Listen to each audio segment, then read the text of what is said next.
Comment bien préparer une nouvelle saison dans laquelle on va entrer?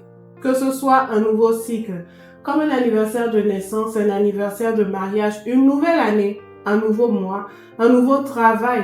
Cette période qui précède le début d'une nouvelle saison, c'est ce qu'on appelle l'aube. Jésus disait: je dois faire les œuvres de mon Père quand il est encore jour, parce que vient la nuit où personne ne peut travailler. Donc, le concept de jour et de nuit ne fait pas uniquement penser aux 24 heures, mais aussi pour le jour, une période favorable, une période active où tu peux accomplir ta destinée, où tu peux accomplir une partie de ta destinée, une saison de ta destinée. Et le concept de nuit fait penser à la fin d'une saison. Une saison qui s'éteint, qui se termine. Dans ce contexte, l'aurore devient une période intermédiaire qui précède une nouvelle saison, les premières heures d'une nouvelle saison. Nous allons voir que c'est une période hautement prophétique, qu'il y a de gros enjeux en cette saison-là. Alors, comment prier en cette période et surtout, qu'est-ce qu'il faut dire, qu'est-ce qu'il faut demander pour obtenir le meilleur de la nouvelle saison qui commence?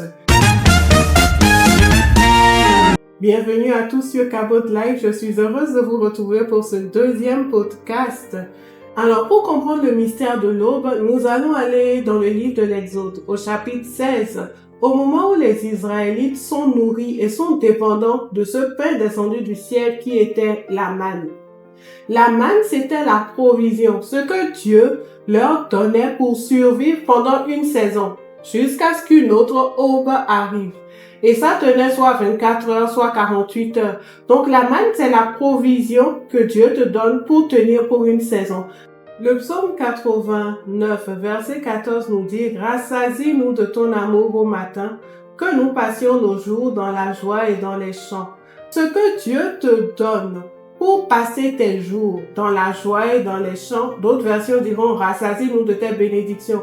Tout ce qu'il te faut pour passer la saison dans la joie et dans les chants est libéré le matin, est libéré à l'aube de cette saison-là. Sachant que l'homme ne se nourrit pas seulement de pain, mais de toute parole qui sort de la bouche de Dieu. D'ailleurs, Jésus a dit: je suis le vrai pain descendu du ciel. Donc, à l'aube de ta saison, il n'y a pas seulement le pain physique que Dieu relâche, mais il y a la parole prophétique. Puisque Dieu crée tout par sa parole. Donc, ce que Dieu veut faire dans ta saison, ce que Dieu dit sur ta saison, c'est à l'aube qu'il te le révèle, c'est à l'aube qu'il te le relâche. Et il faut pouvoir le saisir pour marcher selon ça pendant la saison. Si tu ne te lèves pas tôt pour récolter ta manne au début d'une nouvelle saison, ce qui va se passer, c'est que elle va fondre. Quand le soleil se levait, la manne fondait. Et comment elle fond? L'ennemi, le dévoreur, va venir voler certaines de tes opportunités que Dieu avait prévues pour toi dans cette saison-là. Ou alors il va semer de l'ivraie, il va te distraire et tu ne sauras plus quel était ton but pendant la saison. Il va détruire des choses que Dieu avait prévues pour toi. Comment est-ce que nous récoltons la manne aujourd'hui? Évidemment, par la prière. On va le voir avec Jésus. Jésus, après son baptême, est allé préparer son ministère pendant 40 jours et 40 nuits. Plus la décision que tu vas prendre va être importante, va impacter ta destinée, plus il va falloir que tu réserves du temps pour saisir réellement le message de Dieu, la parole prophétique, et pour être oué en fait pour cette saison-là, parce qu'à chaque nouvelle saison de ta vie, il y a une grâce spirituelle qui doit t'accompagner pour que tu ne vives pas cette saison-là sur tes propres forces, mais que réellement tu sois équipé par Dieu pour traverser cette saison. Donc, on n'entre pas normalement dans une nouvelle saison sans avoir été oué pour cette saison-là. La manne que tu récoltais le premier jour, avant le deuxième jour, elle pourrissait. Donc, on ne récolte que la manne que par saison. La prière que tu as faite pour une précédente saison ne va pas te tenir pour les saisons qui suivent. L'exemple de Jésus, c'est que malgré qu'il a prié 40 jours pour commencer sa mission, non seulement il priait chaque jour à l'aube, mais avant, par exemple, de choisir ses disciples, il a encore prié une nuit. L'étape de choisir les disciples, c'était comme si son ministère s'élargissait, il s'agrandissait. Il a eu besoin, malgré qu'il avait déjà préparé toute la saison du ministère, À ces points importants qui étaient comme des points d'élargissement, d'élévation, il a encore prié pendant un temps conséquent en fait. Ça veut dire que même si tu es déjà dans une saison, tu es déjà dans l'entreprise et tu as prié avant de choisir de rentrer dans cette entreprise, mais si tu dois choisir ou accepter un nouveau poste, une nouvelle responsabilité, tu as besoin d'une nouvelle manne. Tu as besoin de te préparer à nouveau pour rentrer dans cette nouvelle saison-là. Que doit être le contenu de notre prière de l'aube? Ce contenu-là me vient de la méditation du Notre Père et aussi de ce passage de Job qu'on va lire. Job 38, versets 12 à 15. As-tu une seule fois dans ta vie donné des ordres au matin, assigné son poste à l'aurore, pour qu'elle saisisse la terre aux quatre coins et en secoue les méchants?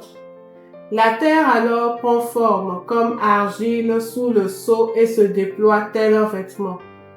Aux méchants est enlevée la lumière, et le bras qui se levait est brisé.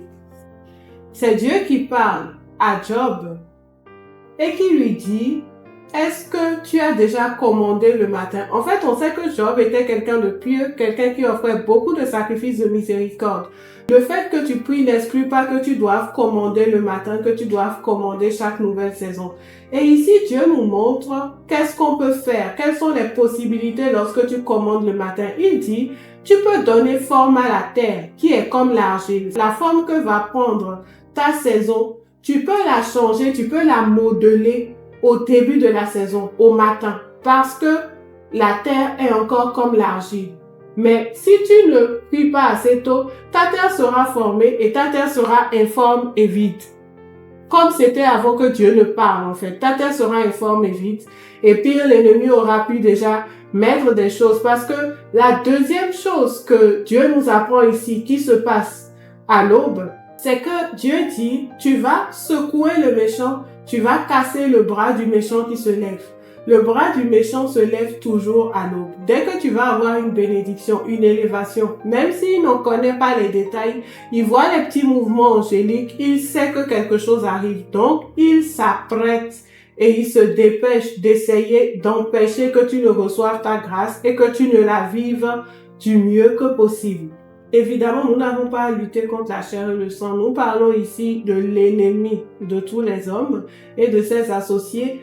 Mais il faut savoir que l'aube est le moment où tu dois l'empêcher d'agir. Si tu attends de rencontrer les difficultés avant de commencer à prier pour lever les difficultés, c'est qu'il a eu le temps de gâcher ta saison. Comment faire tout ça en détail? Premier point, la prière de l'aube est un temps de consécration par la prière et le jeûne.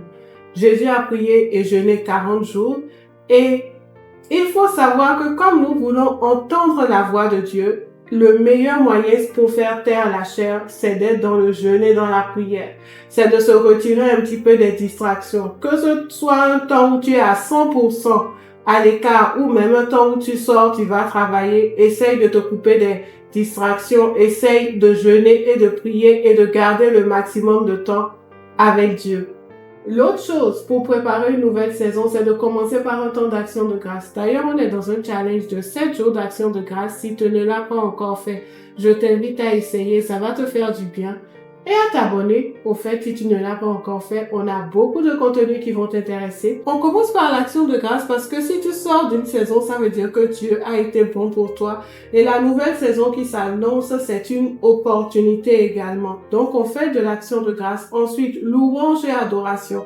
Cette louange et cette adoration va te permettre de dire à Dieu: tu es le Maître, tu es le Seigneur. Ça va te permettre d'élever Dieu comme Seigneur des Seigneurs de cette nouvelle saison et de t'abaisser. Si Dieu n'est pas l'alpha d'une saison, il ne peut pas en être l'oméga.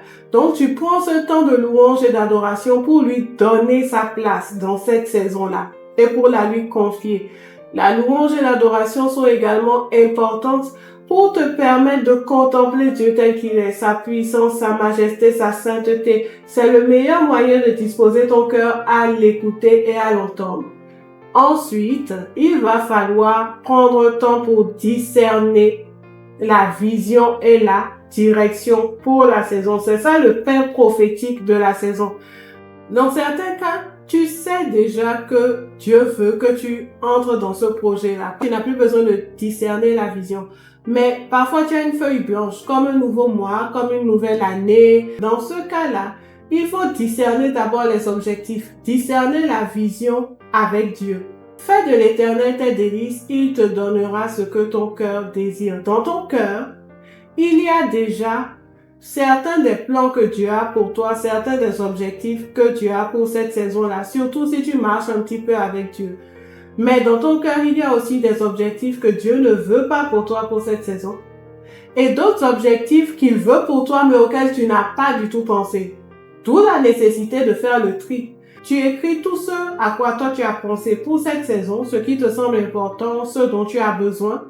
Et maintenant, il faut écouter Dieu pour annuler certains points et pour en rajouter d'autres auxquels tu n'avais pas pensé. Mais une fois que tu as défini l'objectif, prends le temps de lui demander la direction. La direction, c'est quoi? C'est comment cela se fera. Parce que pour atteindre un but, il y a plusieurs stratégies possibles. Supposons que tu aies reçu de Dieu que c'est bon, c'est la saison pour que tu construises ta maison. Ok, tu es d'accord avec ça. C'est la vision, c'est l'objectif. Maintenant, comment tu vas construire la maison? Pour quelqu'un, Dieu peut lui dire, commence par acheter le terrain en mensualité et ensuite, tu vas tout faire comme ça petit à petit. Ou pour l'autre, Dieu va lui dire, investis tout l'argent et dans 3 ans, dans 1 an, dans 2 ans, tu vas construire, faire le gros œuvre d'un seul coup. Pourquoi Dieu va choisir différentes stratégies? C'est en fonction de tes moyens, en fonction de ton environnement, en fonction des blocages éventuels que tu peux rencontrer. Donc, il faut prendre le temps de lui demander comment cela va se faire. Souvent, beaucoup ont la bonne vision. Dieu est d'accord avec ce que tu es en train de faire, mais comme tu ne lui as pas demandé, Seigneur, comment est-ce que je vais le faire, tu échoues quand même. David savait qu'il devait devenir roi, mais il n'est pas allé agresser Saül pour lui dire, lâche le poste, Dieu n'est plus avec toi. Le fait qu'il ait fait toutes ces guerres successives, Goliath, les Philistins, ça a permis que le peuple ait confiance en lui et qu'il ait en fait l'assentiment du peuple. Il a gagné sa légitimité. S'il était allé directement affronter Saül, il n'aurait pas eu l'assentiment du peuple, surtout qu'il était très jeune, ça aurait été compliqué. Donc, face à chaque défi, Dieu a une meilleure stratégie que la tienne pour réussir. Ne t'appuie pas sur ta propre intelligence. Ensuite, c'est qu'il faut que tes objectifs soient précis. Cette année ou cette saison, je veux éliminer mes dettes. Je veux améliorer mes revenus. D'accord. Mais de combien? Tu as combien de dettes? Tu as quelles entrées? Et parce que c'est avec ces données précises que tu vas pouvoir demander à Dieu la stratégie. Certains vont dans les réunions de prière de fin d'année sans avoir d'objectif précis. Et quand on commence à dire demander, tu te rends compte que le contenu de la prière ne veut rien dire. En fait, ta terre sera informe et vide si tes objectifs ne sont pas précis. C'est des objectifs précis que tu tires aussi les résolutions. Parce que toi et moi, nous avons trop de choses à changer dans notre vie pour prendre 1000 résolutions à la fois à chaque nouvelle saison. Non. Quand tu as des objectifs précis, tu te rends compte toi-même, logiquement déjà, d'un certain nombre de choses qui doivent changer. Si tu veux en finir avec les dettes, quand tu fais le bilan précis de combien de dettes j'ai et de mes charges, mes revenus, comment je fais maintenant pour en finir avec ces dettes, avant même que le Saint-Esprit ne te le dise, tu vas te rendre compte qu'il faut que tu coupes certaines de tes dépenses. Mais tant que l'objectif n'est pas précis, tu ne te rends pas compte des vraies résolutions à prendre. L'objectif précis peut même te pousser à revoir à la baisse certaines de tes décisions. Parce qu'on est là à être frustré et à espérer de nouvelles choses alors qu'on n'est pas prêt à payer le prix pour ces choses-là. Oui, je suis frustré dans ma carrière, je voudrais évoluer en cette saison. D'accord. Ça veut dire quoi pour toi évoluer? Atteindre quel poste? Avoir quelles compétences pour pouvoir fournir quel service? Dis-le de manière précise et vois maintenant ce que ça va te coûter en termes de formation, en termes de temps de travail. Et tu vas te demander maintenant si tu es vraiment prêt à payer ce prix-là. Non seulement tu vas pouvoir tirer des résolutions claires issues de tes objectifs précis, Mais c'est aussi, en cette troisième étape, un moment où tu dois demander au Saint-Esprit de sonder ton cœur, de te révéler d'autres choses que tu dois rajuster pour être aligné et être la version de toi-même qui peut réussir en cette nouvelle saison. Je prends l'exemple d'un nouveau poste où tu dois devenir manager. Tu as fait des formations pour être manager. En théorie, tu sais ce qu'il faut pour être manager, mais on ne se connaît jamais très bien soi-même. Peut-être que tu dois travailler sur ta communication. Peut-être que tu manques de compassion. Peut-être que tu ne sais pas communiquer ta vision. Tout ça, le Saint-Esprit peut te le révéler en amont. Je prends l'exemple d'un couple où vous avez très bien fonctionné pendant les 7 premières années du mariage. Mais quand tu veux aborder les 7 années suivantes, prends le temps de demander à Dieu si la manière dont vous avez fonctionné avant, s'il n'y a pas peut-être des choses à changer pour la saison suivante pour que vous ne tombiez pas dans la routine. Il y a peut-être de mauvaises habitudes qui étaient tolérées jusque-là, mais qui vont finalement devenir un peu agaçantes par la suite. Dieu peut te prévenir à l'avance de ce en quoi tu dois t'aligner, de ce que tu dois changer pour mieux rentrer dans une nouvelle saison. Si tu n'anticipes pas, ça va t'éclabousser, ça va t'éclater à la figure et ça aura déjà fait des dégâts. Donc, il peut y avoir besoin d'un temps de repentance en fonction de ta saison parce que Dieu va te montrer des choses que tu as faites qui ont gâché des saisons précédentes ou des choses sur lesquelles tu dois te repentir pour bien rentrer dans la nouvelle saison. Prends le temps de définir ça et tout ça sera le lot de tes résolutions, de ce que toi tu auras à faire. La quatrième chose, je crois bien, c'est évidemment casser le bras de l'ennemi. Vous voyez, il y a certaines limitations qui ne se manifestent qu'en cours de route. Pierre suivait Jésus depuis longtemps et Jésus avait déjà dit qu'il voulait lui laisser en fait certaines responsabilités après son départ. Et quelques moments avant la passion, Jésus dit, Pierre, Satan t'a réclamé pour te cribler, mais j'ai prié pour toi. Pourquoi est-ce qu'il le réclame à ce moment-là? Pourquoi pas avant? Mais parce que c'est un moment décisif où il est en train de vouloir avoir une élévation en fait dans le ministère.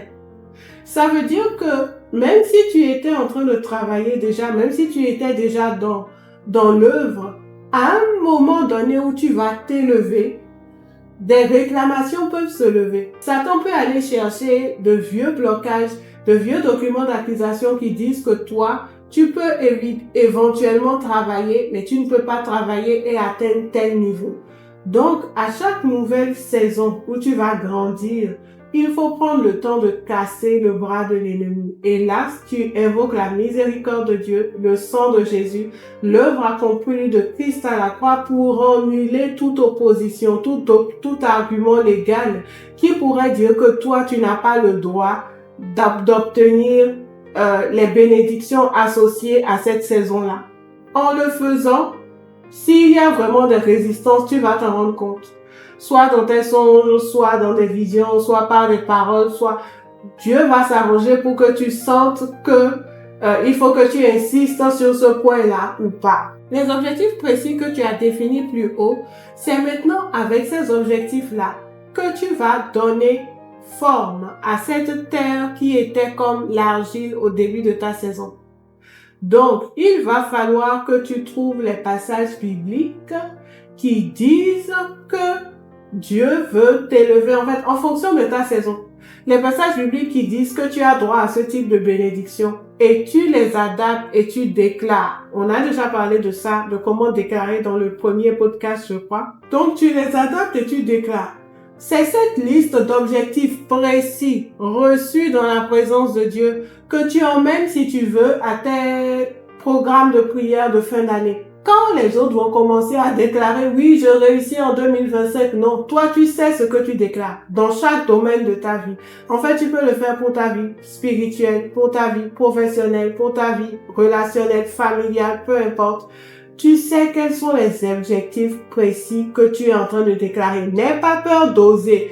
Reçois en fait les objectifs de la saison avec Dieu. Ne regarde pas à tes propres forces. Reçois dans la prière. Si Dieu te donne un objectif élevé, n'aie pas peur. C'est parce qu'il va te donner la stratégie pour atteindre cet objectif-là. Prie enfin pour obtenir l'onction Ça, c'est quelque chose qu'on a tendance à oublier. Et c'est pour ça qu'on vit les saisons avec nos propres forces, en fait, au lieu d'être portés par la grâce. Zorobabel devait construire le temple sur les fondations de l'ancien temple.